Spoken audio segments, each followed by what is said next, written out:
Welcome back to the channel, everyone. Nathan, are you ready? We have a new patron. Are you ready for their song to be played by you and for me just to listen to the song? Go ahead, please. No, this is No, for Nathan, Claire. no. This is for Just Claire. Claire. Sorry, Claire. This is for you, Claire. Claire Bear.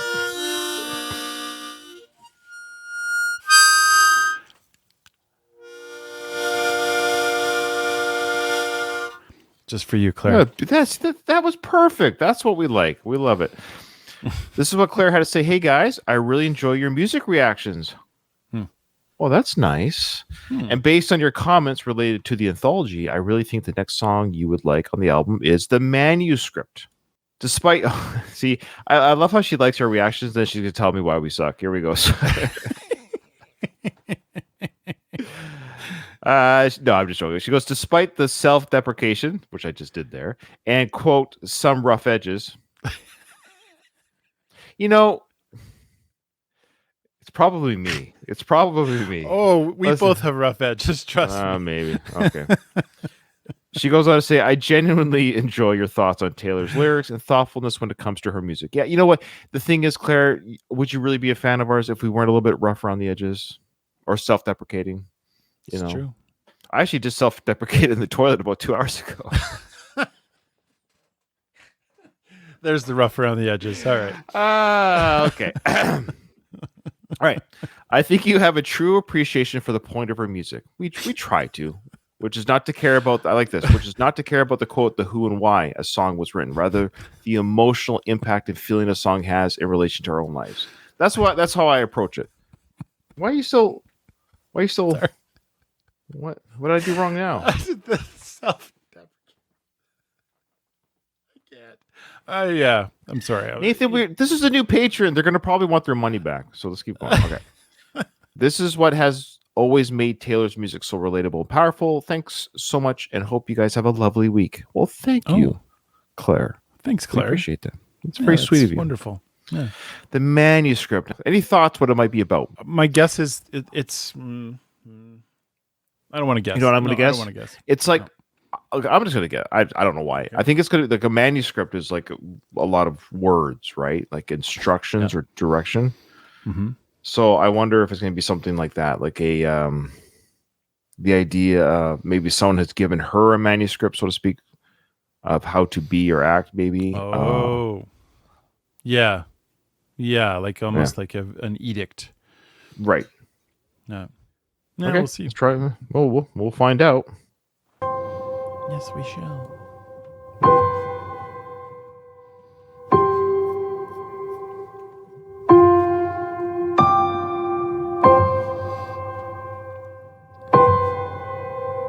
Oh. I called it a little bit. Now and then she rereads the manuscript of the entire torrid affair. They compared their licenses. He said, I'm not a donor, but I'd give you my heart if you needed it. She rolled her eyes and said, you're a professional. He said, no, just a good Samaritan. He said that if the sex was half as good as the conversation was, soon they'd be pushing strollers. But soon it was over.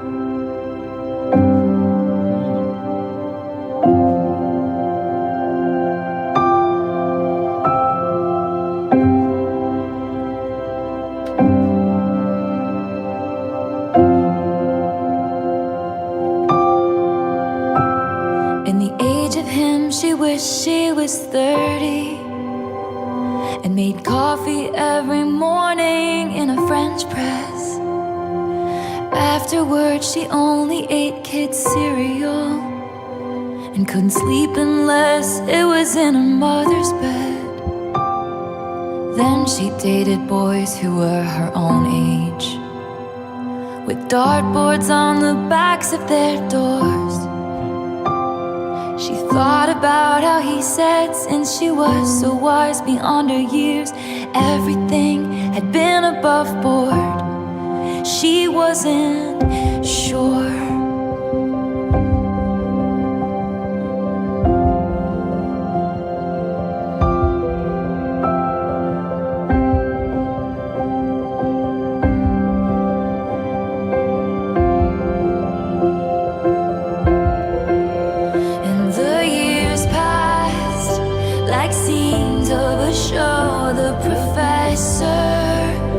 said to write what you know, looking backwards might be the only way to move forward.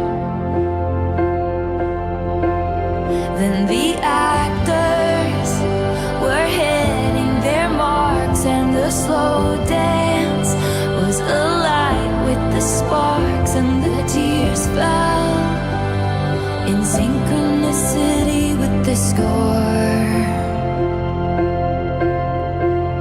And at last, she knew what the agony had been for. The only thing that's left is the manuscript, one last souvenir from my trip to your shores. Now and then I reread the manuscript, but the story isn't mine anymore. Fade out at the end. All right. Well, I feel like I'm on the hook a little bit for being first. I'm sorry I keep trying to dodge the glare off my wife's car. It's really pissing me off. I don't know how to... So stupid. It's like... Freaking the big wind, the sun and the windshield are just connected. Like if we just wait another 20 minutes, we'll be gone. I'm trying to hide behind my screen to shade. That's why I'm like, okay. Hey, everyone. All right. So, of course, Taylor has this amazing ability to storytell. We know this about her. So we literally are getting, it's kind of interesting. This lyric video, probably her idea. Maybe it's how she wrote it. It reads like a play. It reads like a story. We have his thoughts, the narrator's thoughts, the voiceover. So it's very interesting. So she weaves like this story together of imagery, personalities, and it's very it's something you have to reinvestigate. It's hard to do a first time listening to this because I think there's a lot going on here. Yes, as far as maybe clues or who's we just talked about who's who. I try not to. Again, it's obviously about a relationship, about love lost. She's pouring her heart into the song. You can tell that you can tell it's deeply personal for her. That it's not just it's a song, but it's actually maybe even like her inner thoughts. Maybe the voiceover is her thoughts that she's put into song there. I love the bridge too. It's that very subtle buildup that she does. She's very good at it, and this one's no exception. We've got that slight like techno. I don't know how to describe it. Electronic sound, the hum. It just pumps it up just a little bit as she goes through the bridge, and then it crescendos and it fades out. This is again, this song is, or maybe this album, many songs from this album, I should say, have I think I don't really care what other people think necessarily, but I seem to feel this album might be not, this is not Shake It Off. And no. I think and there's a time and place for that type of song that Taylor has in her repertoire of songs. I feel like the last few songs we've heard are, like Robin, for example, was kind of maligned a little bit. Even if people in our comments, still people can't get behind that song.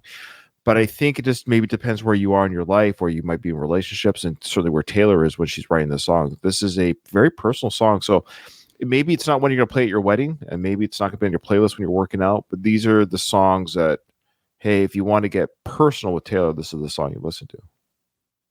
Yeah, Nathan? I agree with everything you said there. Especially the storytelling side. And I know we've hinted at this before, but I think this one really shows it more than others, where her background from starting in country, I think, is what influences that ability throughout her music. Right, there's rock and roll songs that definitely tell stories, but they're less so. They're a lot more focused on let's get to the chorus, let's get to the bridge. That's sort of the vibe of a rock and roll song. It's how that's like the skeletal structure of it. But Taylor's songs tend to like that ability of like telling the story, and this is like going for the jugular on telling the story. This is like, fade in, like a literal story.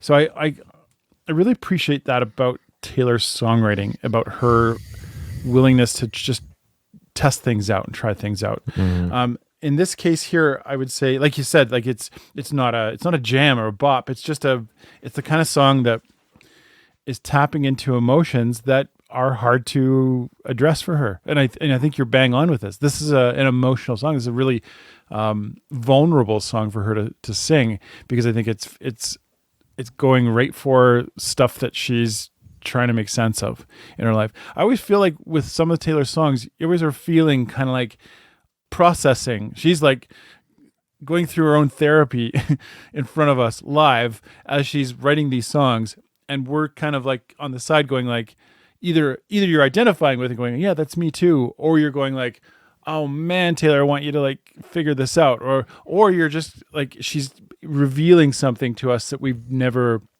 understood. I think it's one of those categories, and I think in this case it feels a little bit more like we're learning more about the sorrow that she's feeling at this moment in time, whatever that is. Yeah, and I like what other people have said, that it has this feel like All Too Well a little bit. There's some of that that same vibe in this song. Yeah. So that's fair. All right. Awesome. Look at that. Zoom. Zoom on my forehead. Like, what is that design? Didn't even notice it until you said it. Look. Looks like I'm David Bowie, Ziggy Stardust. Looks like I've got like, what do you call that skin condition when it goes really white? You know, the alopecia or whatever it's called. It's like, hey, look, I'm turning to Michael Jackson. Look, it's like this. Look, Nathan. Look, 1982 Michael Jackson, 86, 1995. What, he was pink and white the whole time? Well, yeah. All right. Thanks, everyone. Thanks for watching. Rough Around the Edges.